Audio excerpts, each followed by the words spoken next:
Barrister Abdur রাজ্জাককে বলা হয় জামাতে ইসলামীর দুর্দিনের আইনজীবী, কেননা তিনি এমন সময়ে আর এমন ব্যক্তিদের মামলা আদালতে লড়েছেন তা কল্পনারও বাইরে। আপনি চিন্তা করতে পারেন 2010 সালে জামাতের পক্ষ হয়ে সাইদি, নিজামী, কামারুজ্জামান, মীর কাসেম আর কাদের মোল্লার জন্য শেখ হাসিনার বানানো মানবতা বিরোধী অপরাধ ট্রাইব্যুনালে লড়াই করা কতটা কঠিন কাজ। সে সময় নিরাপত্তার ঝুঁকি যেমন ছিল, তেমনই ছিল অপমান আর অপদস্থ হওয়ার ভয়। তবে সেসব দিনেও হাসিনা আর শাহবাগের চোখ রাঙানি উপেক্ষা করে আদালতের বারান্দায় ঘুরেছেন আব্দুর রাজ্জাক। তিনি জানতেন এসব বিচারের রায় আগেই নির্ধারিত, কিন্তু তবুও প্রাণপণ লড়েছেন এই আশায় যদি কিছু হয়, যদি ন্যায় বিচার পাওয়া যায়। কিন্তু না, কিছুই হয়নি।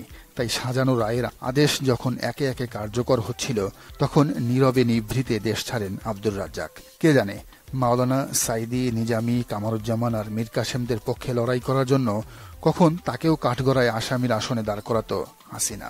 তাই জামাতের পরামর্শেই দেশ ছেড়েছিলেন রাজ্জাক। এরপর বহু বছর কেটে গেছে লন্ডনেই। 5 আগস্ট স্বৈরাচারী শেখ হাসিনার পতনের পর যখন নতুন একটি স্বপ্ন নিয়ে দেশে এলেন রাজ্জাক, ঠিক তখনই নানা অসুখ বিসুখে হয়ে পড়লেন শয্যাশায়ী।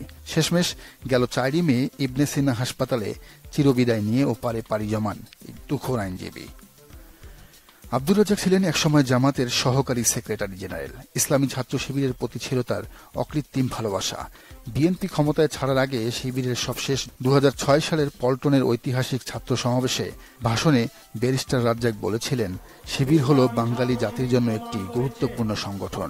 শিক্ষা প্রতিষ্ঠানে গিয়ে মানুষ যেমন নিজেকে গড়ে তোলে, ঠিক তেমনি ছাত্র শিবির ছাত্রদের জন্য একটি আদর্শ শিক্ষা প্রতিষ্ঠান। দর্শক, আব্দুর রাজ্জাকের মতো আপনিও কি মনে করেন শিবির একটি আদর্শিক সংগঠন, নাকি ছাত্রলীগ, ছাত্রদলের মতোই রাজনৈতিক লেজুর ভিত্তিক একটি নাম সর্বস্ব সংগঠন? জানান কমেন্টের ঘরে। আর এই চ্যানেলে নতুন হলে ও রাজনীতি নিত্য নতুন তথ্য বিশ্লেষণ পেতে চ্যানেলটি সাবস্ক্রাইব করে বেল আইকনটি বাজিয়ে দিন।